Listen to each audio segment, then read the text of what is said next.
Salut l'équipe, la NBA semble complètement perdre la tête. Et depuis le mois de février, plus rien n'a vraiment de sens. Luka Doncic, tradé aux Lakers sans même rien demander, Taylor Jenkins et Mike Malone largués comme des chiens d'aveugle en bord d'autoroute par des maîtres qui auraient retrouvé la vue. Et la vue justement de cette saison devient historiquement ubuesque, c'est du grand n'importe quoi. Mais qu'est en train de devenir notre ligue préférée? Si ça continue comme ça, c'est bientôt W9 qui va racheter les droits de la NBA et mettre des matchs en deuxième partie de soirée en lieu et place de l'île de la tentation. Car je ne sais pas vous, mais en termes de drama, entre Luka qui retrouve Dallas hier soir et Montoya qui court sur la plage retrouver sa meuf, mon cœur balance.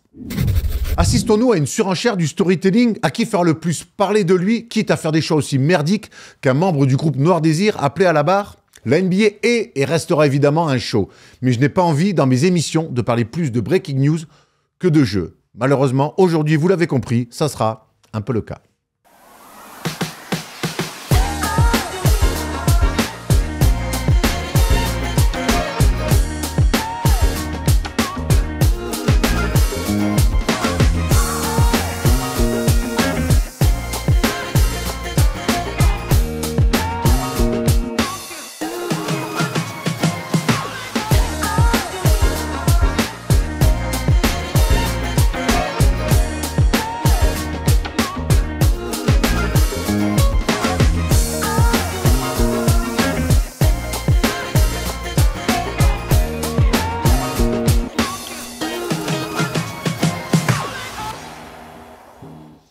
Salut l'équipe, on est jeudi et le jeudi c'est le First Day Show et cette semaine la NBA a une nouvelle fois été très animée. Il ne me faudra pas trop de deux Thomas pour analyser tout ça. Comment ça va Dufan la rookie? Ça va super, ravi d'être là comme toujours, ça va être une super émission. En plus hier soir, c'était le grand soir. Quel plaisir. Un grand soir, exactement. Quelle satisfaction, quel plaisir, quel kiff, quel...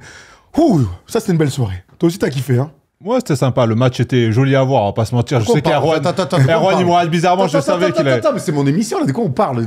On parle du sport numéro 1 dans le monde, le football. Allez, le PSG hier nous a régalé et t'a régalé, Erwan, avant de rentrer dans le sommaire, des annonces à faire comme d'habitude, vous le savez, tous les lundis, on se retrouve autour du Big Monday, la libre antenne de 20h à 22h, et à 22h, le NBA Classic Game. Et ce lundi, le NBA Classic Game, c'est du grand classique entre les Lakers de Jabbar et Magic Johnson face aux Boston Celtics de Larry Bird et de Kevin McHale. Pour ceux qui ne connaissent pas bien Kevin McHale, je vous invite vraiment à regarder ce match et de voir ce qu'était un poste 4 dominant, ultra technique. Un match pour le titre d'ailleurs, hein, si les Lakers remportent ce match-là. C'est d'ailleurs au Boston Garden, la vieille salle du Boston Garden. Donc voilà, il y a plein d'histoires. Et donc, je les disais, les Lakers, s'ils gagnent ce match-là, ils seront champions pour la première fois en battant les Celtics. Beaucoup de suspense. Voilà, je vous spoil pas, mais bon, hein, c'était en 85 quand même. Hein. On va pas se... Si vous voulez voir ce match et que vous n'êtes pas en France, eh ben, ça se passe comme ça. Et c'est un homme très avisé, très brillant qui vous l'explique. Ce programme est sponsorisé par NordVPN qui soutient First Team depuis très longtemps maintenant. Ce qui nous permet de lancer de nouveaux projets. Et cette saison, le gros projet, c'est les matchs classiques. Tous les lundis, on commente des matchs de légende et ce super programme est géobloqué à la France. Pourtant, on sait que vous êtes très nombreux à nous regarder à travers le monde. Et c'est là que NordVPN te sera utile. En utilisant le changement d'emplacement virtuel, tu peux changer ton adresse IP et profiter de tous nos programmes ainsi que tout autre contenu géobloqué dans le monde entier. Films, séries ou événements sportifs par exemple. En plus, tu peux profiter de NordVPN pour chiffrer ton activité sur Internet et ainsi protéger ta confidentialité et tes données pendant la navigation. Le tout sur 10 appareils différents en simultané, y compris sur les Apple TV et Android TV pour changer ton adresse IP directement sur ta télé. Alors dès maintenant, il y a une offre dispo uniquement via notre lien, 4 mois offerts sur 2 ans d'abonnement. Et si vous n'êtes pas content du service, ils ont un principe de satisfait ou remboursé sur 30 jours, donc c'est tout bénef. Allez, ce week-end, il y a encore beaucoup de basket à suivre via First Team et DAZN, comme tous les week-ends. Dimanche soir, l'affiche entre Le Portel et Lyon-Villeurbanne, un duel des extrêmes un petit peu, entre Le Portel qui va devoir jouer sa survie, Thomas, face à Villeurbanne en recevant une équipe qui va très bien, qui est sur 5 victoires d'affilée. Je serai avec toi aux commentaires. Ouais, absolument. J'ai hâte de commenter ça. On a eu la chance ces dernières semaines de commenter beaucoup l'Asvel et de voir la progression de cette équipe depuis le début de saison. Mais tu sais, dans ces salles-là, comme le Chaudron, là, on peut imaginer une surprise. En tout cas, on va souhaiter un match serré. Pourquoi pas un finish d'anthologie. Et pour ceux qui ont besoin peut-être d'un autre argument pour regarder ce match, le Portel vient de signer un ancien joueur NBA, Cassius Stanley, passé par Duke. Pas vraiment les qualités pour jouer en NBA, mais un athlète de très haut niveau. On se souvient de lui, il avait fait le concours de dunk. Il y a moyen qu'il mette 2-3 pétards. Bon, j'espère, on est là pour ça, en tout cas, à 19h, gratuitement sur la plateforme DAZN. Dimanche, l'Asvel sera donc avec Théo Malédon du côté du Portel, mais Théo Malédon sera sur la chaîne YouTube et sur la plateforme DAZN. En interview, on est allé le voir cette semaine à l'Astrobal, sur le parquet. Il nous a offert 20 bonnes minutes, Théo, où on est revenu sur son retour en France, qu'est-ce qui l'a poussé à quitter la NBA, sa relation notamment avec Pierrick Poupé. Donc voilà, très bien avec Théo Malédon qui nous parle aussi évidemment de l'équipe de France et de l'été qui arrive. Il n'y a pas que du basket sur First Team, il y a aussi du rugby, les valeurs de l'Ovalie évidemment. Et le week-end dernier, Paul Harrer et Pierre Amiche sont allés voir un mec a brillé lors du dernier tournoi des 6 nations. Yoram Moefana sera avec la First Team samedi à dès 9h. Vous pouvez retrouver un long entretien donc où Pierre Amiche et Paul Harrer sont allés le voir. Il a forcément beaucoup de choses à raconter. L'une des stars du tournoi des 6 nations. Ouais. Absolument, l'un des tout meilleurs joueurs après Antoine Dupion du 15 de France, qu'on aime beaucoup. Antoine Dupont, pas Dupion. Antoine de quoi? Dupion, t'as dit. Bah, c'est juste, oui. Je me suis trompé. Vous savez bien que j'adore Antoine Dupont, qui en plus... On est très à cheval sur la prononciation. Absolument. Mais c'est à retrouver sur FT Sport. On aime ces entretiens avec des sportifs hors foot, hors basket. Voilà. Exactement. Bon, vous le savez, l'événement de ce week-end, il y a de la NBA, il y a de la Betclic Elite, il y a pas mal de choses, mais surtout l'événement, c'est samedi soir, à René Rousseau, à Malakoff. Vous le savez, on sera là. La First Team va se déplacer pour un match importantissime, puisque Malakoff, Thomas Larokispa, bravo, joue encore son maintien. Malakoff face à Gravelines, on sera là sur place dès 19h30 pour un match à 20h30. C'est évidemment entrée gratuite, il y aura un barbecue, il y aura un DJ, il y aura de l'ambiance. Thomas, tu nous teases un peu ce match et les enjeux surtout. Écoute, après un super début de saison, hein, tu l'as déjà dit, on avait démarré avec un petit 7-0. Après, derrière, beaucoup de blessures dans l'effectif, dont moi-même opéré du genou entre-temps. Et voilà, on n'est plus une équipe toute jeune. En tout cas, c'est compliqué en ce moment de gagner des matchs. On vient de perdre malheureusement à Biorel alors qu'on menait de 14 points à la mi-temps. On s'est fait botter les fesses contre Viry-Châtillon à domicile. Donc là, il faut absolument qu'on gagne pour assurer notre maintien. Même si on a un petit peu d'avance, ça serait bien de ne pas se faire peur quand même sur le dernier match où on joue une équipe en concurrence. Allez, venez faire la fête et mettre le sbeul à la salle René Rousseau. Prenez de la monnaie. Et prenez la monnaie, il y aura une tombola, il y aura des trucs à gagner. Vraiment, on va passer des vraies bonnes soirées comme à l'ancienne dans des salles de basket comme on aime. Je compte là-dessus. Hein. Je compte sur de la folie, du bon basket et des copains. C'est un peu l'idée de cette soirée-là. Une dernière vidéo dont on va vous parler, c'est une vidéo sur l'équipe de France qu'on a tournée dans la libre antenne lundi dernier. On est revenu sur nos 12. On s'est un petit peu précipité, mais les 12 qui pourraient participer à l'Eurobasket. Évidemment, il y a beaucoup d'interrogations, mais en tout cas, on a commencé à livrer notre première liste et elle avait plutôt de la gueule, Tom. Ouais, absolument. C'est clairement anticipé, hein, bien sûr. On sait que l'Eurobasket est dans 6 mois, mais on voulait s'avancer pour parler des forces en présence, des gens sur lesquels on avait des doutes. Et voilà, on a fait une liste de 12, très ouverte, bien sûr. Donc, je suis curieux aussi de voir tous les retours en commentaire pour savoir qui vous préférez dans cette équipe. Et oui, n'hésitez pas à chaque fois sous les vidéos à commenter, à donner vos avis. On adore vous lire. Le sommaire de l'émission, on va aller dans les news avec évidemment le retour de Luka Doncic chez lui, enfin en tout cas ce qui était chez lui du côté de Dallas où il a plutôt régalé, tonton. On parlera aussi des Français qui vont s'inscrire à la draft et on fera un petit mot sur les Suns et leur magnifique saison, d'ores et déjà éliminée. Même pas de play-in pour nos amis. On fera un débat sur les Nuggets. Évidemment, on est obligé parce que c'est ce qui a affolé la semaine NBA. Les Nuggets se sont séparés de Mike Malone. Pourquoi, quand, comment, les conséquences? Ça sera le grand débat de l'émission. Une palette à Toto sur les Houston Rockets qui sont allés gagner à Golden State, mais ça, c'est presque pas important. Ce qui est important, c'est la défense sur Steph Curry. On reviendra sur les différents défenseurs et comment ils lui sont rentrés un peu dans la couenne. On va analyser ça et on finira par un exercice où je suis redevenu un phénomène, frère. C'est le quiz. Je suis sur 4 d'affilée. Autant te dire que je suis très chaud. Reste avec nous jusqu'à la fin. C'est parti pour les news.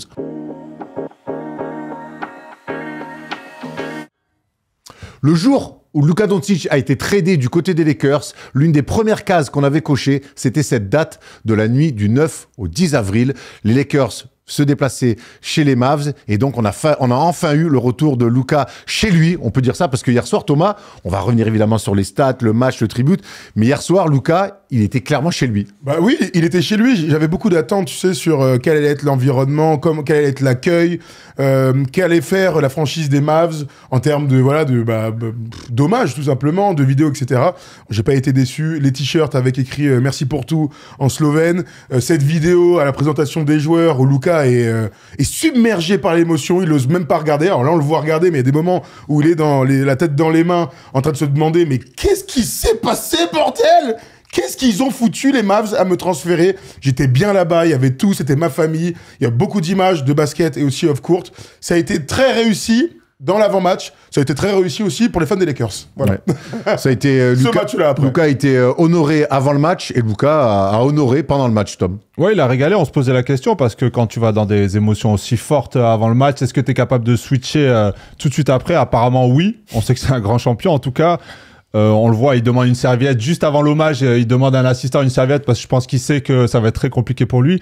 Et ça rend en tout cas ce trade encore plus fou parce que bon, on était un peu passé à autre chose entre guillemets. Et là, quand on revoit tout l'amour qui lui est donné, que ce soit des supporters, des employés, la vidéo hommage, lui, on le voit en pleurs. Et on voit clairement qu'il comptait finir sa carrière là-bas. Et ça rend ce trade encore plus fou. Il était déjà, mais là encore, ça donne encore plus de non-sens et on se demande encore pourquoi ils l'ont tradé. En tout cas, je pense que pour lui, voilà, c'est fait. Le trade a été fait. Il a joué contre Dallas chez lui. Il peut maintenant passer à autre chose et se tourner vers l'avenir avec les Lakers. Et je pense qu'il va pouvoir enlever en tout cas ce poids qu'il avait, je pense. En tout cas, si vous voulez donner des regrets à Nico Harrison, il l'a plutôt bien fait avec un match monumental. 45 points pour Luka Doncic avec des très bons pourcentages. 16 sur 28 au tir, 7 sur 10 à 3 points. 8 rebonds et 6 passes. Il égalise sa meilleure perf de la saison. C'est le Luka qu'on attendait, on voulait pas voir autre chose.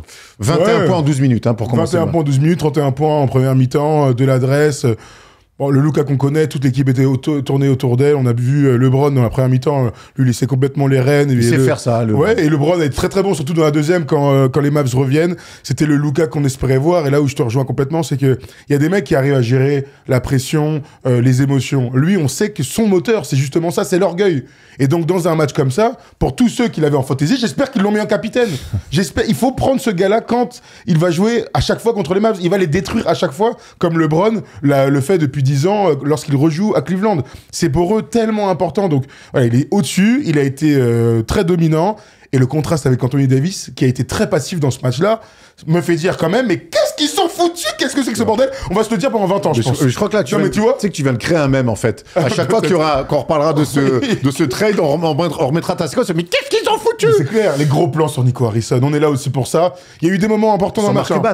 Il y a eu des moments importants dans ce match. Il y a Luka, tous ses premiers ballons où il est acclamé comme si c'était encore un joueur des Mavs. Les gros plans sur Nico Harrison et les Fire Nico qui étaient dans la salle. Gros plan sur, c'était plutôt une caméra comme ça, un téléphone qui filmait Mark Cuban qui avait l'air mais détruit par ce moment-là. En fait, personne ne souhaite que le GM se fasse huer et qu'on souhaite la tête du GM comme ça, par un peuple entier. Mais ce qui est fou finalement, c'est que en fait, il vient pas détruire les Mavs, il vient détruire une personne, c'est Nico Harrison, puisque personne dans la franchise ne voulait qu'il parte, que ce soit les fans, les employés, enfin tout autour, c'est une personne. Les propriétaires.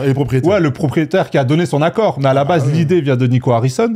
Donc, ça, on ne saura jamais. Pour l'instant, on ne sait pas vraiment. Mais disons que c'est le propriétaire Nico Harrison. Ils sont tous serrés la main en disant on va le faire. Oui. Mais moi, j'ai eu beaucoup de peine hier pour Mark Cuban en courtside quand je le vois. Les Mavs en général, non? Ouais, quand les Mavs, mais Mark Cuban, c'est lui qui monte ce trade à la draft, qui veut le récupérer, qui croit en lui plus que jamais, plus que personne aux États-Unis. C'est la belle histoire, elle est avec Mark Cuban. Hier, quand je le vois, ce qu'il a dû vivre en bord terrain avec les Fire Nico, voir son poulain le détruire, ses Mavs chéris, ça a dû être très dur quand il est comme ça, il est au bout du rouleau. C'était une drôle de scène. On a vu Dirk aussi être là. Vous avez vu, Dirk qui était là, qui célèbre et tout. J'ai bien aimé, il était tout sourire et je pense qu'il est très content quand même il est déçu pour les Mavs, mais content pour Doncic que ça se passe bien. Il a parlé, Luka, évidemment, après le match parce qu'il y avait beaucoup d'émotions pour le Slovène de revenir chez lui à Dallas. Quand j'ai vu la vidéo, je me suis dit qu'il n'y avait aucun moyen que je joue ce match. Et il y avait de la joie et de la colère. Quand je me suis levé ce matin, j'étais fatigué. J'avais hâte de vivre ce match. Mais je suis heureux, c'est fini. Je vais pouvoir enfin dormir maintenant. Ça va même dans le sens de ce que tu disais, Thomas, où il va pouvoir vraiment tourner la page. Il est, ça y est, enfin revenu à Dallas faire un match. Il les a bottés. Et les Lakers vont pouvoir se concentrer sur la suite de la saison parce qu'il va y avoir beaucoup de choses. Ben ouais, parce que la vraie info de ce match-là, c'est que en cas de victoire, les Lakers se qualifiaient dans le top 6 de la conférence Ouest. Donc, il y avait un objectif collectif et JJ Redick, après match, a dit il n'y a qu'une seule manière de gérer ce type de match-là avec beaucoup d'émotion, c'est de le faire ensemble. Et c'est ce qu'on a encore une fois vu hier soir. Comme très souvent, les gars autour ont été bons. Les Lakers au global ont été bons. Défensivement, on a vu des bonnes choses. Et c'est pas Luka qui a fait la décision, c'est LeBron, c'est de l'adresse. Austin Reeves a été un peu moins bon dans ce match-là, mais tu vois bien que le collectif, leur défense, c'est une équipe qui est très en place et qui va être honnêtement très dur à sortir sur une série. Tu parlais de la défense, on aura l'occasion de le faire pendant les playoffs, mais toutes les options pour défendre sur les grands, on l'avait vu sur Jokic, on a vu encore pareil sur Anthony Davis. C'est très bien ce qu'essaie de proposer JJ Redick sur les pivots adverses. On a vu le classement de la conférence Ouest, parce que ça continue cette bataille des étoiles. Wow. Et hier soir, il y a eu une défaite pour les Warriors à domicile au buzzer par un ancien qui est Matt Barnes qui les a tués. Harrison. J'ai dit Matt Barnes, ouais, bien sûr. Harrison Barnes qui les tue sur ce tir à 3 points. Et cette défaite, alors, elle fait mal parce que c'est au buzzer, mais elle fait mal surtout au niveau du classement, parce que vous allez le voir après cette belle joie des Spurs et cette frustration de Steph Curry, que les Warriors sont sortis du top 6 et donc sont désormais en play-in. À l'image des Bucks et des Wolves de Minnesota qui sont allés perdre en menant de plus de 20 points au début du 4e quart-temps, les Warriors à domicile menaient de 12 contre les Spurs qui n'ont plus rien à jouer. De perdre comme ça face à un ex, même si Harrison Barnes c'est déjà son 5e ou 6e buzzer beater dans sa carrière, on connaît, surtout moi en tant que fan du PSG, tu sais que tes ex te font toujours beaucoup de mal. Là, de perdre de cette manière-là, ils peuvent se bouffer les couilles, les Warriors, parce que de ne pas finir dans le top 6, aller jouer peut-être un play-in qui va être dantesque dans cette conférence ultra dense, je me dis, attention, je l'ai dit hier dans Clutch, attention à une surprise monumentale. L'un des 8 de la conférence Ouest qui ont l'air d'avoir de l'avance, on peut imaginer qu'il y en a un de ces 8-là qui ne fasse pas partie des playoffs finalement avec les Kings qui pourraient passer devant finalement. Donc voilà, attention, je souhaite pour les Warriors, après tout ce qu'on a dit, et le titre, le machin, de pas se bouffer les couilles. T'es un peu inquiet pour les Warriors. On a compris que les Warriors pourraient peut-être se manger les parties. J'ai envie de redire ça une 3e fois. Voilà. Il reste une fin de saison compliquée, il va y avoir des oppositions dures, et on voit que les Spurs ont leur mot à dire parce qu'ils avaient battu les Nuggets aussi il y a pas très longtemps. Mais bien sûr que je suis inquiet parce qu'on se rend compte qu'à NBA finalement, même des équipes qui sont censées finalement ne plus gagner un match, sont capables, parce qu'on connaît le talent, qu'il ne reste aucun match facile. Donc attention aux Warriors à pas se faire une frayeur, et c'est vrai que ça serait plus simple pour eux de se qualifier directement dans les 6, parce que le play-in il va être d'un gros niveau. Parce que je rappelle quand même que si vous n'êtes pas dans le play-in, vous avez une semaine de repos. Hein. C'est-à-dire que la dernière journée de saison régulière, c'est dimanche soir. Le premier match de play-off, c'est samedi d'après. Le play-in, c'est à partir de mardi. Donc, en termes de préparation, de repos, de récupération, ça change absolument tout. Sachant que les Warriors vont jouer contre les Blazers. Et un dernier match à la muerte, dimanche soir, contre les Clippers. Ça, c'est quand même une affiche. 21h30. Ah ouais, tu as raison de le préciser. Tous les matchs de la conférence Est pour la dernière journée, dimanche, sont à 19h. Tous les matchs de la conférence Ouest sont à 21h30. Encore une fois, Adam Silver, bravo, good job, gars. Bravo, chef. Pas bravo, par contre, au Phoenix Suns. On va revoir le classement de la conférence Ouest actuelle, et vous allez voir que la saison est bel et bien terminée officiellement pour les Suns. Alors, il leur reste 2-3 matchs amicaux à jouer, mais les Suns ne seront même pas en play-in cette année. Le bilan, il est de 35-45. Ils finissent la saison, et c'est la pire série en cours pour l'instant, sur 8 défaites consécutives. C'est la pire masse salariale, c'est la plus haute masse salariale qui ne va pas participer aux playoffs de l'histoire. Kevin Durant et Mike Budenholzer pourraient évidemment quitter le navire cet été. Thomas Laroukis, le bilan de cette saison des Suns, il est dramatique, et il n'y a même pas d'excuse de blessure ou de quoi que ce soit. Ça n'a pas pris du tout. Non, ça n'a jamais pris. Ils ont cherché tout au long de la saison des solutions, changer les 5, Bill 6e homme, Bill dans le 5. Et en fait, la mayonnaise n'a jamais pris. Depuis ce trade, en tout cas, de Bradley Beal, finalement, on se rend compte qu'on avait beaucoup de doutes après ce trade, et on s'est rendu compte que c'était une grosse erreur. L'équipe n'a pas d'âme, n'a pas de leader, n'a pas de fond de jeu. Et au bout d'un moment, ça marche pas parce qu'à l'Ouest, c'est très compliqué. Ils auraient été à l'Est, écoute. Bien sûr. Peut-être que ça serait passé, mais en tout cas, là, à l'Ouest, ça passe pas. Ils ont le même bilan que Portland, hein. Ça, c'est quand même une stat incroyable. Ils ont le même bilan que Portland. Donc, ouais, c'est un fiasco total. C'est une catastrophe. C'est une équipe mal née. C'est une équipe qui ne s'est jamais retrouvée. On a espéré que l'arrivée de Nick Richards puisse solidifier le poste de pivot, etc. Quand t'es mal né, en général, ça se finit pas bien. Parfois, il y a des moments où t'arrives à rebondir, à trouver des ressources. Ils n'ont absolument pas ça dans l'effectif. Les personnalités des leaders n'est pas suffisant aujourd'hui pour espérer mieux. Donc, tant pis pour eux. C'est maintenant au front office, peut-être ou au propriétaire, de virer tout le monde comme Denver, ou alors de réfléchir à remodéliser un petit peu cet effectif pour espérer mieux l'année prochaine. 35 victoires, si on met ça dans la conférence Est, ils sont 8e. Ils sont même 8e, tu vois. Ah, mais c'est la Ligue 2, hein. Incroyable. La Ligue 2. On va parler un petit peu des Français. On se rapproche gentiment mais sûrement de la draft. On sait que chaque saison, il y a des Français, des jeunes Français qui vont se présenter à la draft. Ça va être le cas de Noah Penda qui s'est déclaré officiellement pour la draft 2025. Noah Penda, on le connaît bien parce qu'on en parle souvent dans la LNB DAZN Club.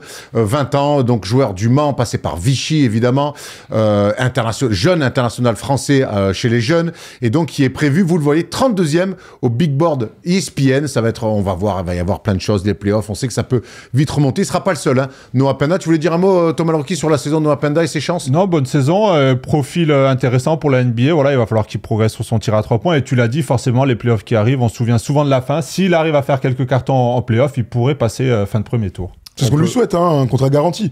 Un bon endroit et un contrat garanti. C'est un joueur touche à tout, un très beau physique qui aurait sa place sur le papier en NBA. Maintenant, il va falloir bosser sur les points forts parce que la NBA, c'est la ligue des points forts. N'oubliez jamais ça. On vous a parlé justement du LNB DAZN Club. Le dernier LNB DAZN Club est disponible sur DAZN, la plateforme, et sur notre chaîne YouTube First Team. On s'est posé la question, qui sera MVP de cette saison de Pro A? On a eu un joli grand débat autour de ça. Et puis vous voyez tous les jolis prétendants qui pourraient, pourquoi pas, être MVP de cette saison. Tu parlais de Denver, Thomas, qui a tout fait péter, ou en tout cas une bonne partie cette semaine. Il reste quand même une fin de saison à finir. Mais on s'est demandé cette question, est-ce que les Nuggets ont pété les plombs?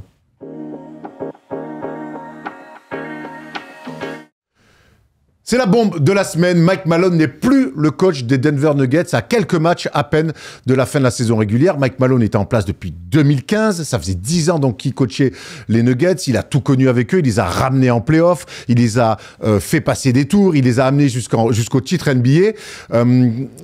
Les gars, j'ai envie d'abord de vous poser... Ils étaient top 4 cette saison encore à l'Ouest. La première des questions, avant de parler de timing quoi que ce soit, c'est...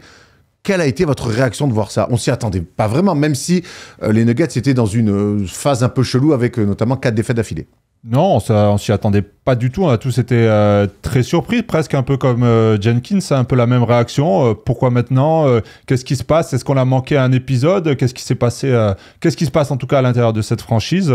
Voilà, on a beaucoup de questions à se poser.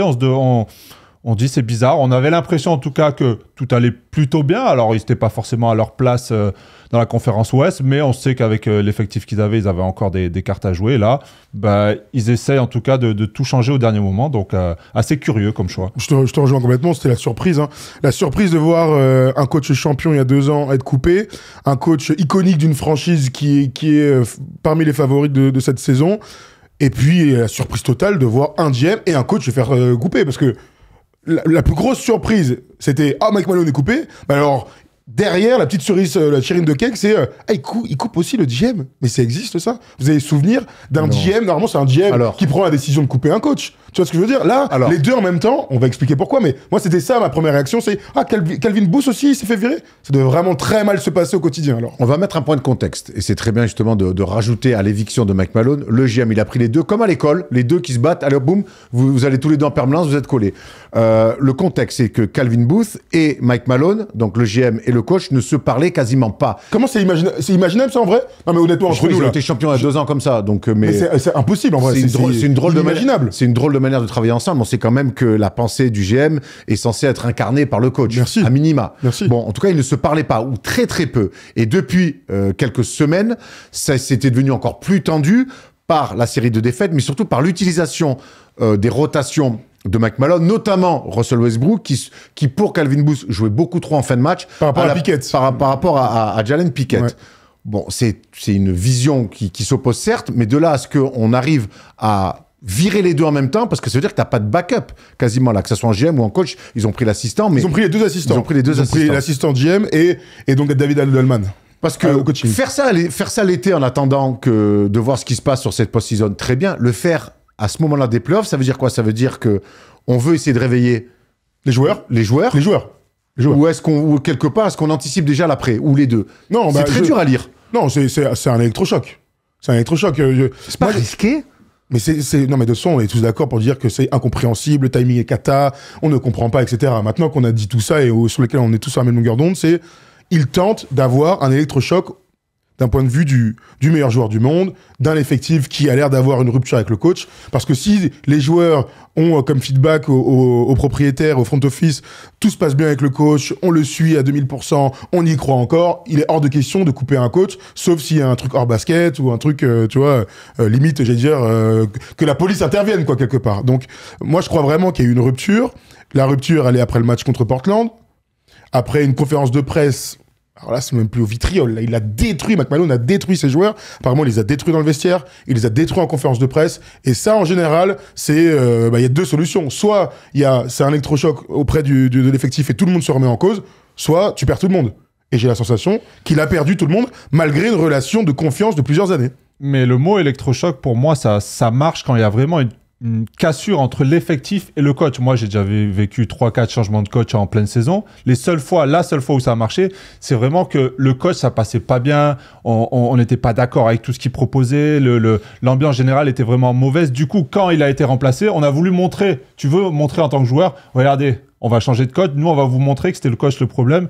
Et tout d'un coup, tu as un surplus d'énergie et ça se passe bien. Là, aujourd'hui, j'ai pas l'impression. Alors, je suis pas dans les vestiaires. Et justement, Thomas, est-ce que tu penses que les bons résultats au global des Nuggets ne masquent pas, et nous on n'est pas dans les vestiaires comme ça, peut-être qu'en fait la rupture elle est claire et nette, mais elle est masquée en fait, par les bons résultats et la saison monumentale. Ils l'ont viré, j'espère que c'est ça, ils l'ont viré le mec. C'est vrai que c'est dur à connaître, à savoir la vérité parce que forcément ils sont malins les mecs devant les caméras, ils font bonne figure avec le coach sur le banc. Maintenant en privé, est-ce qu'il n'y a pas des discussions entre eux où ils en avaient un peu marre? Est-ce que finalement, il n'y avait pas cette cassure que nous, on ne voit pas en tant que téléspectateurs, mais on imagine qu'en tout cas, il y avait un problème. Parce que pour le virer, c'est bien qu'il y avait quelque chose qui allait mal. Après, le virer à 3 journées de la fin... Il y avait un problème, les gars. Il y a un problème qui est assez clair. Parce que tu vires pas le GM et le coach, il n'y a pas de problème. Merci. Mais il y a un vrai problème. Je vais mettre un peu de piment sur cette fin de saison d'or. Ils sont pas 10e, ils sont pas... C'est pour ça que c'est étonnant. Mais les gars, il y a un problème dans cette équipe. Mais personne, c'est pas la question, là. Non, mais si, il y a un problème. Je veux dire,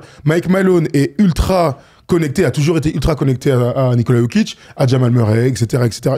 Ils ont des liens très très forts. Ils se connaissent depuis toujours. Jokic n'a jamais connu un autre coach que lui. Mais le problème, c'est que cette équipe joue très très très mal lorsque Jokic n'est pas sur le terrain. Le problème, c'est que cette équipe est nulle en défense. Elle est 20e au rating. Elle a des creux défensifs qui ne permettent pas d'imaginer d'être champion. Et pourtant, elle fait partie, cette équipe, de nos favoris. Mais ce sont des problèmes qui, visiblement, embêtaient, frustraient Nikola Jokic sur les dernières semaines. C'est pour ça qu'on en arrive à couper le coach. Parce que Nikola Jokic, hier, il dit non, mais moi, les propriétaires m'ont fait part de leur décision. On a quelques pour illustrer ton propos. On a la quote du proprio et celle de Nikola Jokic à suivre. La quote de Stan Kroenke, le proprio donc des Nuggets, c'est: la décision n'a pas été prise à la légère. Si le timing de cette décision est malheureux vu la façon dont coach Malone a aidé à reconstruire les fondations d'une équipe désormais championne, c'est une étape nécessaire pour s'offrir la meilleure chance de remporter le titre. Je vois un électrochoc. On veut un électrochoc. Là, ni moins. Ça va complètement dans ce sens-là, et c'est surtout la sensation d'un propriétaire de dire, en l'état actuel, on va pas gagner. On n'y arrivera pas. T'as raison. La réaction de Nikola Jokic, et elle est archi intéressante, là aussi, je trouve, c'est, hop, je vais la prendre, d'accord, c'est évidemment pas ça, c'est, les gens disent, c'est celle-là? Je peux la prendre, je l'ai su un peu avant tout le monde, et Josh Kroenke, le président, m'a dit, nous avons pris une décision. Ce n'était pas donc une discussion, c'était une décision, et il m'a expliqué pourquoi. J'ai donc écouté, et je l'accepte. Et là où je te rejoins, Thomas, c'est que quand tu dis il y a un problème profond, pas juste de non, mais lui à la place de lui, sur les fins de match, je préfère lui. C'est plus que tactique. C'est que Nikola Jokic, qui n'a connu que Mike Malone comme coach, à qui Mike Malone, et ça c'est sûr, on va aller après sur les passes droits, en tout cas sur les privilèges que pouvaient avoir Jokic et Jamal Murray, lui, dans cette citation, il dit « et j'accepte ». Tu sais, souvent, les joueurs qui ont connu qu'un coach, ils sont proches de leur coach. Là, il y a ce truc de... Ils le sont proches, hein, ça, oui, ils le sont, mais de... là, il y a ce truc de « j'accepte », comme, pour moi, je lis entre les lignes, ça veut dire « je comprends ce que tu fais et je pense que je suis assez d'accord avec toi ». C'est en ça que, finalement, on se dit que c'était la chose à faire côté Denver, Thomas. Moi, je me suis fait la même réflexion que toi. Je me dis que s'ils vont voir Nikola Jokic et qu'ils lui disent qu'ils vont s'en séparer, tu as deux solutions. Soit le gars dit, le défend et dit « Ah bon, vous êtes sûr ?» Il essaie en tout cas de convaincre, pourquoi pas, le proprio de lui dire « Mais non, c'est pas ce qu'il faut faire, on va se bouger. » Soit tu dis rien et comme tu dis, ça veut dire que finalement, tu acceptes cette situation parce que toi aussi, en tant que joueur, tu te rends compte, malgré, je pense, la relation qu'ils ont, c'est quand même Mike Malone qui a fait éclore, j'ai envie de dire presque, Nikola Jokic avec ce style de jeu. Voilà, je dis peut-être parce que est-ce qu'un autre coach aussi l'aurait fait éclore, je me pose toujours la question. Mais en tout cas, il a été au début de ce projet Nikola Jokic, on sait qu'ils sont très proches. Et apparemment, comme tu dis, Nikola Jokic, il a dit « Ok, j'accepte », ça veut dire que peut-être lui aussi voyait qu'il fallait du changement. Mais il voit bien de toute façon les défauts de son équipe, ils sont pas fous les mecs. Enfin, je veux dire, t'as été pro, tu connais les qualités et les défauts de ton équipe, tu sais ce qui va t'amener loin en play-off, etc. Ils voient très bien qu'ils sont aujourd'hui pas dans la ligne de marche d'être champion, parce que Jamal Murray manque des matchs, parce qu'ils arrêtent pas de perdre. Il est toujours absent. Hein. Il est toujours absent. C'était day to day. Pour l'instant, il ne joue pas. Moi, ce qui m'a étonné, c'est que je n'oublie pas que avant leur run extraordinaire historique de 2023, sur les 7 derniers matchs de saison régulière, ils perdent 5 fois. Et je me souviens très bien avoir dit moi, mais jamais ils vont gagner. Ils défendent pas assez, Jokic est pas assez bon ici ou là, ils viennent de perdre des matchs. Bon, finalement, ils ont roulé sur toute la campagne de play-off. Là, on se retrouve, alors pas dans la même situation, mais en tout cas, en termes de résultats, on est un peu en mode, bon, bah, on comprend pas ce qui se passe, pourquoi l'équipe est si basse, pourquoi les mecs ne jouent pas à 100%, pourquoi c'est pas le moment, justement, où ils arrivent à lancer une dynamique. Ils étaient un peu dans la même situation, tu vois, et pourtant, là, ils coupent le coach. Il y a eu une explication aussi, parmi tout ce qu'on a pu entendre, c'est la hiérarchie de cette équipe-là. Pas la hiérarchie plutôt, mais la considération de Mike Malone pour Nikola Jokic et Jamal Murray par rapport aux autres joueurs. Et ça m'a surpris un petit peu. On sait que dans une équipe, à part les profs de sport en UNSS, on les embrasse, hein, ils font du bon boulot, mais qu'à me dire, on est tous sur la même ligne, on est tous pareils. Dans une équipe de basket, en National 3, et tu sais très bien que c'est des discours que j'avais à l'époque, ça me saoulait quand on disait tous on est tous sur la même ligne. En pro, j'imagine même pas, Tom, tu vas nous parler de ton expérience, et encore plus en NBA, il y a les stars, et il y a les autres. Et il y a même les autres des autres. C'est comme ça que fonctionne une équipe, c'est pour ça que des mecs gagnent 60-70 millions la saison, et que d'autres en gagnent que 20. Si on paye des mecs plus chers que d'autres, c'est parce que quelque part, il y a des rôles, et il y a des rôles majeurs, et ces rôles-là, ils sont pas que sur le terrain. Mais alors, qu'est-ce que tu veux dire, là? J'ai pas compris. On est tous d'accord, là, ça? Ouais, mais j'ai du mal à comprendre que les joueurs des Nuggets semblent dire, ah ouais, on en fait trop pour Jokic et Murray. Mais ça veut dire. Des mecs qui t'ont fait champion il y a 2 ans. C'est une histoire de proportion. Ça va dire ça aux Lakers de Kobe. Ouais, mais ils gagnaient. Tu sais, quand tu gagnes. Ils ont pas gagné, hein.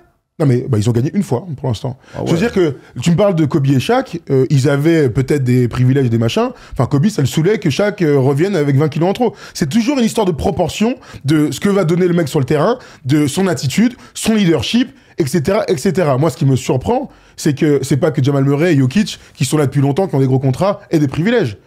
Moi, ce qui me surprend, c'est que les autres pensent qu'ils ont trop de privilèges, peut-être, et que du coup, l'équipe va pas dans le bon sens, au point de couper le coach. Tu vois, c'est plutôt ça. Ça, je pense qu'on est tous plutôt d'accord. Mais quel que soit le niveau, encore une fois, je pense que ça arrive. Après, dans les attitudes, on sait que Jamal Murray, parfois, peut être frustrant. J'ai souvenir de ce huddle demandé par Aaron Gordon la saison dernière, où il essaie de rassembler les mecs, passer un passage difficile, et Jamal Murray ne vient pas, il est frustré. Bon, c'est des choses qui arrivent. Mais c'est vrai qu'il est souvent blessé. Alors, comment est la communication à l'interne? Est-ce qu'il parle à ses coéquipiers, qu'il les tient un peu au jus? C'est vrai que c'est frustrant. Est-ce qu'il est là? Est-ce qu'il est présent aux entraînements? Est-ce qu'il est dans le groupe? La vie du groupe aussi, hors des matchs, c'est vachement important. Surtout quand tu es un leader comme Jamal Murray. J'ai quand même des doutes sur le Nikola Jokic. Je pense que c'est un super leader, que son attitude est vraiment impeccable. Après, des passes droits, il y en a toujours eu. Il y en aura toujours, forcément. LeBron James en a, toutes les stars en ont. Giannis Antetokounmpo a fait signer son frère 3 ans donc au Milwaukee Bucks. Donc voilà, il y en aura toujours. Après, il faut être irréprochable aussi quand on te donne des avantages dans l'équipe. Après, est-ce qu'ils sont irréprochables? Ça, je suis pas à l'intérieur. En tout cas, moi, je suis pas dans les vestiaires, hein, mais quand je vois Nikola Jokic dans le documentaire sur Netflix, je vois quand même un mec qui C'est ça. qui fait du lien avec ses coéquipiers. Avec les Serbes, je parle. Avec les Serbes. Ouais, mais c'est pas pareil. Mec, il est chez lui à Denver, quoi. Tu Ouais, rigoles ou mais quoi? ils ont viré le coach. Non, les gars, je pense qu'on est tous d'accord. Ils viennent de virer GM et coach. Donc, il y a bien une raison. Il y a bien un truc. C'est Là, très- donc, moi, Honnêtement, c'est très- c'est très- on va Attends, dire, attends. c'est le meilleur, ils sont sympas. Ils ont viré le coach. Juste, il n'y a pas si longtemps que ça, il y a un coach qui a été viré en cours de saison, qui était premier à l'Est, David Blatt. 31 victoires, 10 défaites. Non, mais ça, pour le coup, l'histoire, on la connaît. Et oui, mais C'est qu'est-ce qui s'est passé le derrière? lobby de LeBron James qui a Oui, mais fait attends. clairement un putsch. Bon, après, ça Oui, les a mais amenés ça à un marchait titre. bien, tout le monde avait été surpris. Il sortait d'une finale, le mec se fait cut alors que ça marche bien. Et derrière, ils sont champions.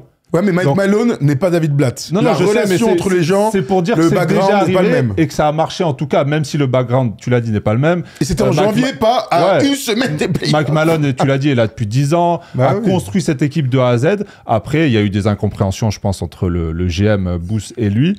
Ils n'étaient pas d'accord apparemment sur l'utilisation des jeunes, des vétérans. Voilà, il y a aussi tout ça qui est rentré Mais en compte. on parle beaucoup du coup de la relation, de l'utilisation de Russell Westbrook et à la place donc de Pickett. Il y avait Qui était excellent hier. Hein. Qui a été excellent. Il est 31 minutes dans le 5, 53 17 points points, marqués, bravo. bravo. Son tir bizarre, là. La défaite contre Minnesota, où Westbrook il fait les deux dingueries là. On se dit bon, c'est Westbrook, c'est qu'un match. Mais j'ai l'impression En qu'en fait, interne, qu'en interne, c'est potentiellement un détonateur en fait. Oui. Que l'autre ils disent. Tu vois, tu Ouais. le fais jouer dans les fins de match, je t'ai dit qu'il fallait mettre l'autre. Et que là, je pense que, C'est vrai, t'as raison. comme ça devait être certainement une mèche courte depuis pas mal de temps, que là, ça a dû faire exploser les choses. Et ça a rendu les choses... Alors, on va pas dire que c'est de la faute de Westbrook, évidemment. Non, mais- c'est une Mais en tout- conséquence mais en tout cas, d'un choix de En base. tout cas, cette défaite face à Minnesota, elle a dû faire exploser des trucs en interne, imploser du coup, et que ça a accéléré beaucoup de choses au point de couper GM et coach à 3-4 matchs de la fin de la saison régulière. C'est le début de leur série de défaites. C'est hein. le début de la série de Donc, défaites. Là, je te rejoins complètement. Et ce qui est fou, c'est que depuis que Jamal Murray, là, il manque des matchs, ils ont remis Pickett dans le 5, ils lui font confiance, il joue des 30 minutes.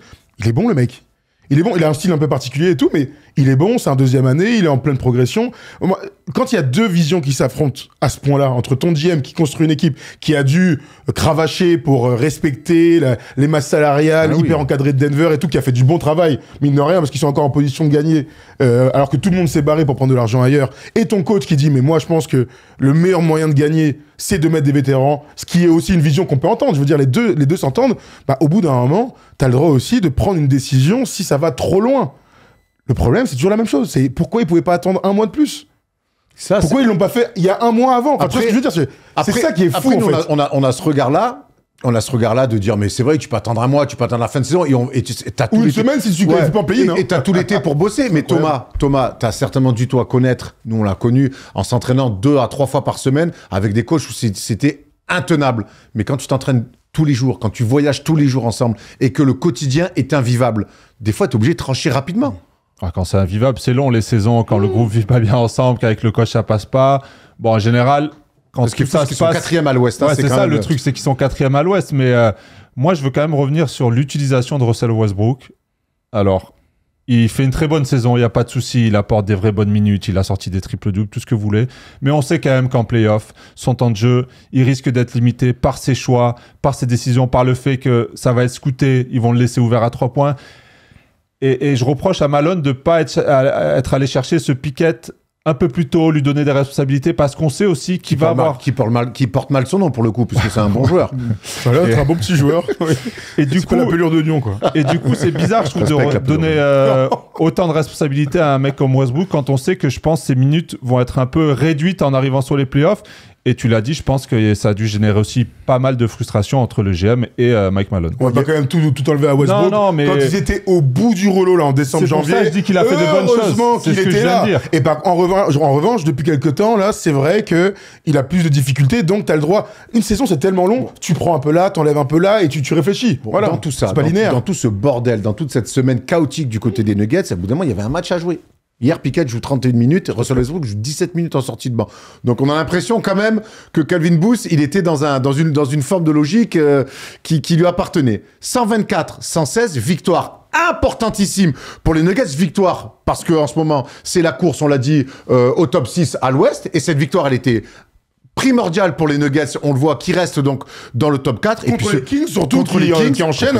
Et surtout au niveau de la tête, du mental, de dire on va gagner face à un concurrent direct, un match importantissime pour un petit peu mettre de l'eau sur un début d'incendie, avec notamment derrière cette déclaration de Nikola Jokic que j'ai trouvé incroyable. Les gens disent que nous sommes vulnérables maintenant, mais la bête est toujours la plus dangereuse quand elle est vulnérable. Peut-être qu'on a réveillé la bête. Bah, je leur souhaite. Hein. Eh, mais t'es là, tu vas gagner un match. Si tu perds, mon gars, c'est le feu total. Ah ouais. Le gars, il arrive, il gagne, il fait un nouveau triple-double et il fait cette déclat derrière pour dire on est là. Est-ce que c'est pas en ça le vrai message derrière de tout ce qui vient de se passer cette semaine chez les Nuggets? C'est l'avenir qui nous dira, très honnêtement. Tant mieux s'ils sont réveillés, tant mieux si ça a été un électrochoc, tant mieux s'ils pensent que David Adelman, qui est parmi les très bons assistants de la NBA, qui avait été interviewé pour aller aux Cavs l'été dernier, qui a une belle cote, est le bon coach pour eux. Je leur souhaite. Franchement, c'est une bête d'équipe. Jokic a tout. On l'en a fait la semaine dernière quand même. Parce que ça, on l'a pas dit, mais la semaine dernière, on s'est demandé, oui, est-ce qu'il ça va être le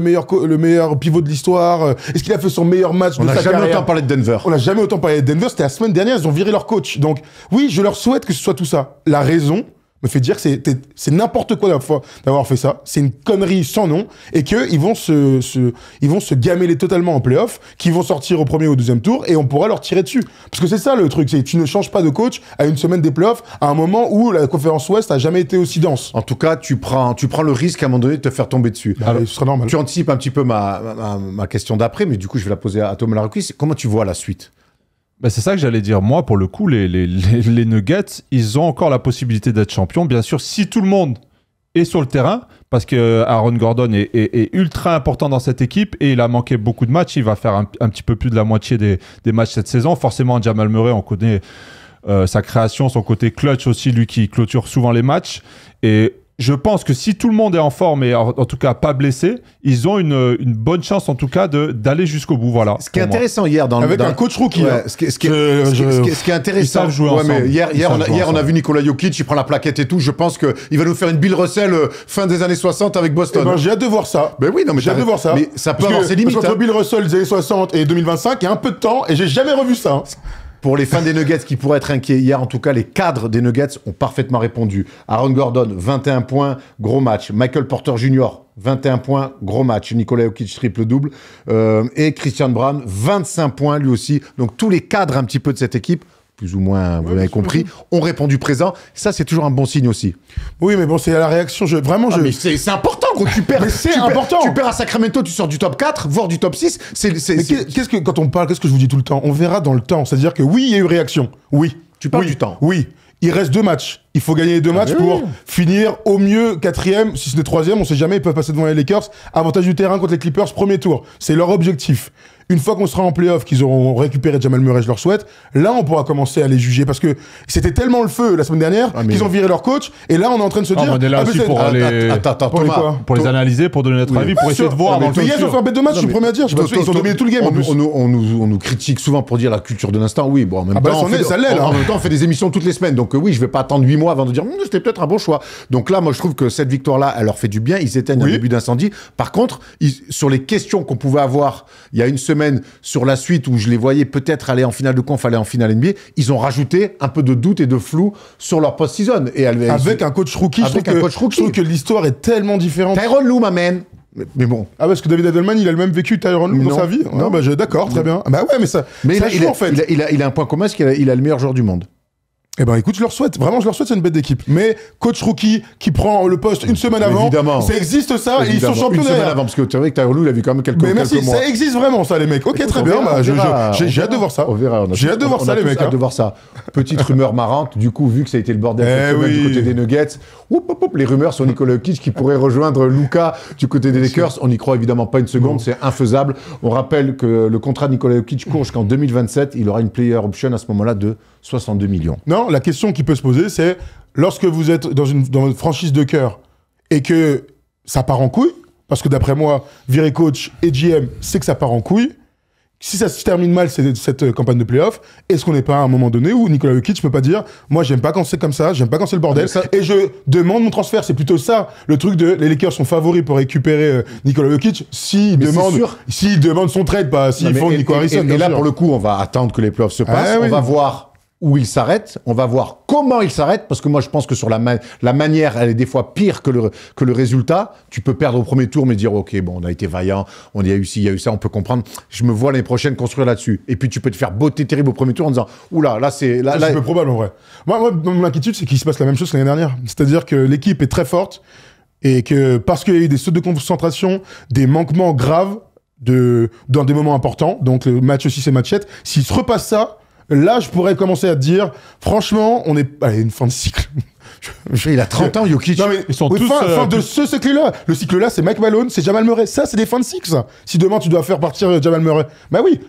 Mais oui. En fait, moi, c'est une fan cycle, pour moi, c'est souvent basket dans le jeu et tout là. Après, peut-être que oui, peut-être que Mike Malone et sa façon de voir, c'est une fan cycle, mais... Ouais, bien sûr, c'est une fan cycle. Je trouve ça... Mais c'est un constat, en fait. C'est pas moi qui le dis, c'est Après, le t'es GM. peut-être dans une zone de confort, tu sais, quand ça fait longtemps que l'entraîneur est là, aussi les joueurs s'adaptent et sont un peu Changement dans de coach et changement de ton lieutenant, si c'est pas une fin de cycle pour toi, pour moi, c'est une fin de cycle. Je dis pas ça, je dis pas que c'est pas une fin Pas du cycle Jokic à Denver. Je dis que je trouve ça, oui, j'ai bien compris, mais en fait, c'est arrivé tellement précipitamment que je me suis dit, ça me paraît encore fou. On a demandé, comme d'habitude, en commentaire, ce que vous en aviez pensé. Laissez-moi aller chercher mes commentaires tranquilles, Émile. Voilà, on a... non, c'est pas lui, évidemment, je l'ai pas dans l'ordre. Malone, c'est avant tout un player coach très bon pour communiquer avec ses joueurs, je t'ai vu Thomas, mais peu d'idées offensivement. Il s'est beaucoup trop reposé sur Jokic. De plus, il n'a jamais été capable de développer un jeu intéressant pendant les no Jokic minutes. C'est vrai que ça, c'est un truc dont on parlait peu. On mettait plus en avant le côté Jokic quand il est sur le terrain trop fort, quand il n'est pas sur le terrain, ils sont cata, mais en fait, c'est peut-être plus profond que ce qu'on imagine. Oui, d'accord. Ensuite, on a Amaury, le Bodo. Pas forcément. Cela va dépendre surtout de la forme de chacun. S'il récupère Murray à 100%, Denver peut faire un run et aller au moins en finale. Adelman ne va pas toucher au principe de jeu déjà mis en place, donc avec même un peu de fraîcheur dans le discours, ça peut marcher, mais le favori reste Boston, quoi qu'il arrive. Très bien. Et Takamura... Se séparer de Malone à l'entrée des playoffs est un non-sens total, même si le collectif était en grande peine. L'histoire a prouvé qu'en ce moment de l'année, tu as bien plus de résultats en te faisant confiance plutôt qu'en bazardant tout sous la panique. Bah, j'ai l'impression que vous avez tout résumé dans les commentaires. Moi, mes attentes maintenant, elles sont claires. Trouver une défense, retrouver le goût de l'effort les uns pour les autres. C'est tout con, mais si cette équipe veut aller au titre... Ce sera pas en attaque que ça va jouer. Et exister sans Jokic un peu. J'allais dire... Mais exister sans Jokic, ça dépendra juste de la présence ou non de Jamal Murray. Aujourd'hui, c'est ça le constat. C'est Jamal Murray sur le terrain. Ils pourront continuer à faire du pick and roll et à être bons. Il faut que Jamal Murray soit bon. Capable aussi c'est un point d'interrogation. De maintenir un bon niveau durant 10-15 minutes quand Jokic se repose. C'est aussi ça les playoffs. Au moins, à minima, rester équivalent. Voilà, ne pas prendre de la foudre. Bon, ça va être très intéressant en tout cas de suivre les Nuggets sur cette fin de saison régulière. Et sur ce post-season, je les vois pas aller en play-in quand même. Je les vois directement se qualifier pour les playoffs, mais le premier tour, je sais pas contre qui ça sera, mais ça sera forcément avec un regard un peu plus aiguisé. On va passer à la palette, Thomas, parce que cette semaine, on va parler défense.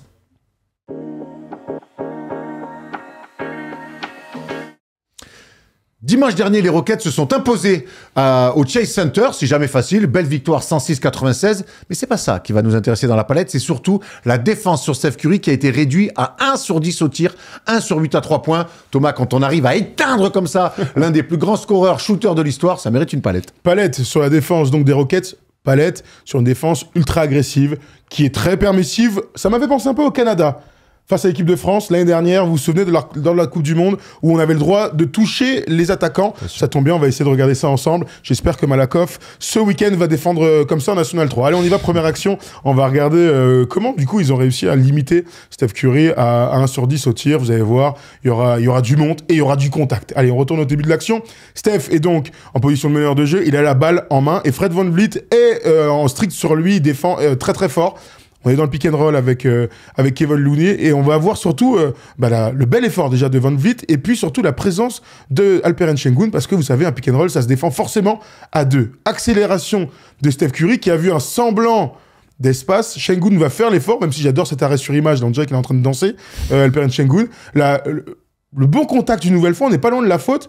Il y a un peu de maladresse, honnêtement, de Steph Curry, mais on aime le fait que la défense soit très compacte autour de Steph Curry. Ouais, il est directement au contact. On le voit avec Van Vliet. On le sait, Steph Curry, si tu le laisses prendre de la vitesse, un peu commencer à s'amuser, ça va être trop facile pour lui. Le but, c'est de le fatiguer aussi. Là, il le contacte d'entrée. Sur le pic aussi, ça vient le contacter. Il n'a pas le temps d'aller en vitesse au double pas. Il est contacté, il manque un peu de réussite, même s'il est capable de les mettre. Il lui force à avoir un tir un peu compliqué, alors il peut les mettre. Oui, c'est plus un raté de Steph. Oui, mais Crédit à la défense toujours, voilà, toujours. Mais main gauche. Moi, ce que j'aime bien, c'est dès le début de cette défense-là, et c'est le plus dur au basket, c'est quand les petits sur les pics, ils font l'effort et qu'ils arrivent à passer au-dessus du pic avec le mec. Déjà, t'as gagné ta défense pick and roll. Deuxième action, ça va être dans ce sens-là, justement. On va revoir Fred Van Vliet, qui a fait un énorme travail sur les extérieurs, vous allez voir. Alors là, non, c'est plutôt Easton, celle-ci. Très bien, ça tombe bien. Ça marche aussi. Une belle action de Steph, là-dessus. Bien négocié, mon grand. Alors, du coup, sur cette action-là, Draymond Green va jouer son petit end-off. On va essayer de remonter, là, pour Steph Curry. Regardez, Easton, déjà, il est en position. Ça, c'est vraiment une position de défense qu'on adore. On est prêt à passer au-dessus de l'écran pour lui éviter d'avoir un tir facile. Il y a un bon écran pour le coup de Moses Moody, mais Easton, il est bien là-dessus. Dillon Brooks à l'opposé, c'est plus flotté. Il attend clairement, c'est du basket FIBA. Il attend Steph Curry et ça va donner donc un surnombre défensif. Kuminga est là, elle est dure la passe. Il y a peut-être une passe à Buddy Hield dans le corner. Draymond Green est coupé lui aussi par Jalen Green. Et ça donc donne une passe calamiteuse de Stephen. Mais encore une fois, les arbitres ont été permissifs. Ça donne une vraie défense au contact sur Steph Curry, Thomas. Ouais, vraie défense, du début à la fin. Il le gêne encore dans sa course à Steph Curry. Après, il reste bien au contact. Et j'aime beaucoup aussi l'aide de Dillon Brooks, qui est prêt à venir aider, mais qui voit au dernier moment que finalement, il n'a pas besoin de venir aider. Il peut revenir sur Kuminga. Là où Curry pensait que Brooks allait venir, finalement, il n'a pas ses petites passes. Il est obligé de tenter un truc un peu impossible. Un petit peu impossible sur cette action, mais encore une fois, la tenue des duels, ça c'est ultra impressionnant. On y va, troisième action. Vous allez voir que c'est vraiment tout ce qu'on aime de la bonne défense des Rockets. C'est que quand t'es tout seul, t'es bien, mais quand t'es à deux et que tu arrives à avoir un bon QI basket, eh bien, il peut se passer des trucs aussi intéressants défensivement. Donc, Kevin Looney va jouer avec Steph Curry. Là, il est un peu loin, Dillon Brooks, cette fois-ci, parce que l'action a été un petit peu longue. Il passe en dessous, mais il passe rapidement avec Steven Adams, lui aussi, qui va bien jouer le coup. Regardez, prise à deux immédiate. On est en fin de possession. Eh oui, the bird is in the cage. Et là, Steph Curry encore qui se fait avoir. Défense active et intelligente. Le grand babar là et le Néo-Z, il est bien sorti. Sur les deux premières actions, on voit que sur Steph Curry, ils sont en contact. Là, il y a un oubli, ou en tout cas, il y a un écart qui est fait dès le départ et qui va très vite être compensé par la lecture de Steven Adams, qui, on l'a vu, Şengün était dans du contrôle. Là, Steven Adams, il vient step out fort. Et Dillon Brooks, qui était en retard, il vient combler son retard. Prise à deux. Ça change de la défense pick and roll qu'on a vu sur la première palette. Et ça montre aussi les différentes options défensives. Franchement, Houston, ils ont vraiment fait kiffer sur ce match. L'intelligence, c'est de venir le trapper parce qu'il est côté ligne de touche. Il peut pas s'en sortir. Quoi qu'il arrive, il le voit, Adams. Il est bloqué. En général, quand tu joues un pick, tu vas pas t'enfermer là-bas. Là, pour le coup, il est bloqué. Donc là, ils viennent le fermer très, très fort. Quatrième action, on y va tout de suite pour kiffer donc la défense de Fred Van Vliet. C'est l'action dont je vous parlais tout à l'heure. Fred Van Vliet, bravo Fred, magnifique. On y retourne au tout début parce que la défense est d'abord une affaire de duel. Si on parle de duel dans le basket, c'est exactement ça, être meilleur que l'autre. Là, Stephen Curry veut prendre le pick and roll, mais regardez, la défense est bonne, il a peut-être vu un petit espace. Il n'empêche que Dillon Brooks, lui, à l'opposé, donne toujours ce pas d'aide pour éviter un lay-up facile. Fred Van Vliet se fait pas avoir. Encore une fois, de la réussite aussi pour la défense, crédit à la défense, maladresse de Stephen Curry. De toute façon, si Steph fait 1 sur 10, en général, ça dépend surtout de lui. Oui. Et bravo à la défense des Rockets. Oui, c'est toujours pareil. Quand on défend sur Steph Curry, il faut avoir un plan. Il faut espérer qu'il soit dans un mauvais jour. Bien sûr. Voilà, on va pas non plus tout enlever au meilleur shooter de l'histoire. Ce que j'aime bien, encore une fois, c'est Fred Van Vliet. Il y a des matchs où les arbitres vont laisser jouer plus que l'autre. Je te touche. Un peu play-off, voilà. Je te touche. On dit souvent... Toi, Thomas, tu as dû le connaître à haut niveau quand tu étais sur des missions défensives. Ça t'est souvent arrivé. C'est impacter les mecs, toucher les forts attaquants. Si tu les suis... tu es justement à faire des remises en jeu. Faut les toucher avant la balle, faut les sortir de leur zone de confort et c'est ce qu'ils ont réussi à faire. C'est surtout un état d'esprit. C'est vrai que tu parlais de mission défensive. Moi, ça m'arrivait souvent. On en parlait avant l'émission. Moi, on avait joué contre Trevize en Eurocup avec Cholet. Et on avait joué contre Gary Neal, vous savez, qui a ensuite joué aux Spurs, qui a été un joueur NBA correct, tournant à 10, 11 points. Et sur la première mi-temps, il met 17 points. Moi, j'avais pas défendu sur lui. Et le coach, à la mi-temps, juste avant qu'on reprend, il me dit, écoute, tu vas sur lui en deuxième mi-temps. Mission, tu le lâches pas de ça. Donc moi, mission de fou. J'avais pas trop de temps de jeu à l'époque. Du coup, c'était un moyen pour moi de gagner du temps de jeu. Et il met 2 points en deuxième mi-temps. Et en fait, c'est kiffant. Parce que tu dis, ah ouais, putain, le mec, il a mis 17 en première, 2 en deuxième. Et la défense, c'est surtout un état d'esprit. Pour vous donner un exemple, là, ça va parler à tout le monde. Est-ce que vous vous rappelez des dernières des fins de match, pardon, des dernières possessions quand il faut faire un stop défensif. L'état d'esprit, là, il est là sur cette défense. Allez, là, on donne tout, on est à fond et tout. Ben, un bon défenseur, il est comme ça pendant 48 minutes. Là, on vient de voir Dylan Brooks, Lou Dort. C'est des mecs qui sont en train de construire leur carrière sur ça. Il y en a un qui n'a pas été drafté, l'autre qui a été drafté 45e choix de draft. Et aujourd'hui, c'est des joueurs importants de NBA. Donc, comme quoi, on peut faire aussi des carrières juste en étant... Enfin, ils sont aussi bons en attaque, en étant des spécialistes défensifs. Avec un état d'esprit, quoi. Toujours avec l'état d'esprit. Surtout Bien sûr, et quand je vois ces actions, ça m'inspire deux choses. La première, c'est que c'est la deuxième fois cette saison que Steph passe complètement à côté d'un match. Vous vous souvenez, c'était contre Memphis de mémoire un peu plus tôt. Il était à 0/7, ce qui est presque indécent pour un joueur de ce niveau-là. La deuxième chose, c'est que je vais espérer profondément que les Warriors aillent au play-in, finissent 7, parce qu'on aurait une série entre les Rockets et les Warriors au premier tour. Et c'est quand même des séries qu'on attendrait. Alors, il y a beaucoup de match-up, mais là, on est là-dedans. Voir Steph Curry face à la défense des Warriors, des Rockets, sur une série, ça me fout. Ça m'érisse les poils, Erwan. C'est vrai. Et le fait que je te botte une 4e fois d'affilée au quiz, ça t'érisse les poils. C'est tout de suite le quiz.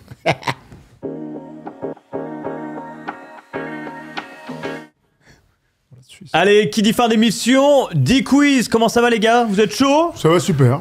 Et toi, ça va? On voit. C'est un mec un peu focus. 3 victoires de suite, c'est exceptionnel.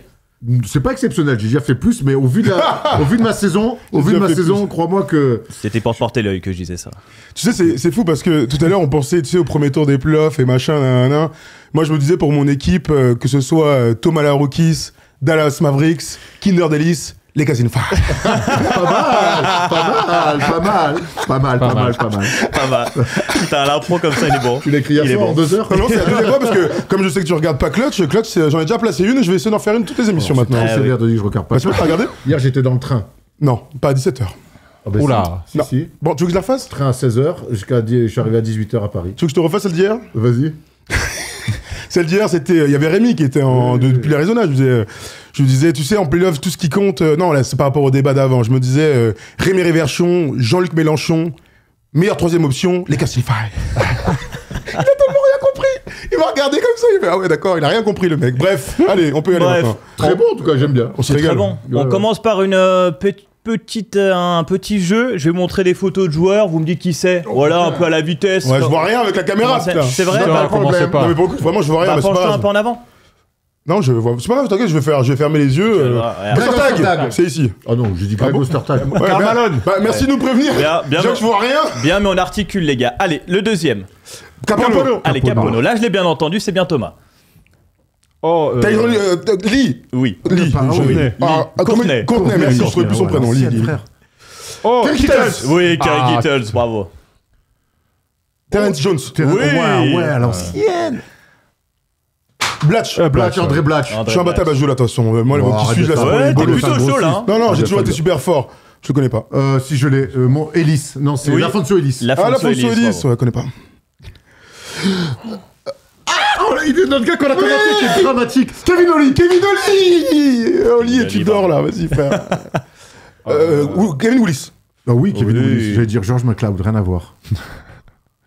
C'est notre gars, ça, le petit Ellis. Non, Tyler Ellis. Non, Ulysse revient. Tyler Unis. Tyler Unis, et c'était le dernier? Allez, c'est pour moi, ça. C'est bien, oui, c'était pour toi. Ouais, je l'ai emporté Ouais, c'était largement. court, c'était pour se mettre en jambe. J'adore ça, on peut faire Ça, ça. c'est vraiment le petit truc d'apéro où t'as envie d'avoir beaucoup, après t'as plus faim. Exactement. Oui, c'est pour ça qu'on n'en fait pas trop. Mais on prend côte de bœuf quand même. Ouais, parce qu'on est gourmand aussi. Allez, on se réserve pour le plat principal. Vous êtes prêts? Allez, mon Thomas. Allez. Je suis né le 15 juillet 1991. J'ai donc 33 ans et on ne m'a plus vu sur un parquet NBA depuis 2020. Mais, commençons par le commencement. Je passe par la fac de VCU, Virginia Commonwealth University, où je fais un cursus complet de 2009 à 2013. Lors de ma saison senior, je tourne à 12 points et 3 rebonds, à 40% à 3 points, sachant que je prends 9 tirs sur 10 à 3 points cette saison-là. J'inscris aussi le record de 3 points sur un match de ma fac avec 11 3 points. Je suis donc un shooter, vous l'aurez compris. C'est marqué en gros dans mon scouting report, avec une mention spéciale pour mon physique un peu frêle et mes 1m93. Anthony Moreau. Non. Je me présente à la draft 2013, où je ne serai jamais appelé. Je décide alors de m'inscrire à la Summer League avec les Bobcats pour m'offrir un ticket d'entrée. Et ça marchera, puisqu'ils me signeront le 30 septembre, avant de me couper le 10 octobre. Relou. Ce ne sera donc pas avec Charlotte que je découvre... Troy Daniels, ça part très vite. Ce sera même pas avec Charlotte, ce sera avec Houston. Troy Daniels, exceptionnel. Je dirais à 93, shooter pur. Dans ces générations-là, il me faut un mec qui est pas passé par la draft et qui mettait que des TGE. Ah ouais, bravo. Qui ira aux Lakers, qui arrive. Ah ouais, très fort. Ils font du bien, ceux-là. C'est beau, là, bravo. Quand je me demande si t'as lu ma fiche, c'est très fort. C'est très fort. Bravo, plus de champion et tout. Donc doute. Donc doute. Bah ouais, rien à dire. T'as cru que j'étais bête, tu peux une quéquette à Botret in 5. Ça kick, hein. Ah ouais, fort. Ok, la fouine. Plus cynique pour le coup. Oui. On compare souvent, lui. Lui ou MC Solar. Bon, toujours. Merci Tom. Merci à toi. Merci à Léo qui était malade et qui est derrière la caméra. Donnez-lui beaucoup de force à notre Léo, monteur, réalisateur de qualité. Il est malade, Bichette. Il était avec moi hier pour faire l'interview de Théo Malédon. On embrasse Polo, Jérémy, Aymen dans la régie. Merci Thomas. À samedi, les gars. À samedi. Samedi. Ouh là là. Samedi à Malakoff pour mettre un sbeul dans le respect. Par contre, direct. On joue pas à Valorant, nous. On se bat pas dans la tribune. Ils sont battus les mecs de l'e-sport. J'ai vu, incroyable. J'ai même vu. les mecs de l'e-sport, ils se foutent sur la guelle. Il y avait des mecs cagoulés qui sont venus se battre aussi, au bout d'un moment. Merde, quoi. C'est nos ultras qui peuvent plus aller au stade, ça. Passez à Malakoff, en tout cas, on est là pour les encourager dans un match important. Rendez-vous samedi, sinon rendez-vous lundi. Pour le Big Monday, ciao l'équipe, merci à tous, vous avez été très bons. Ciao l'équipe.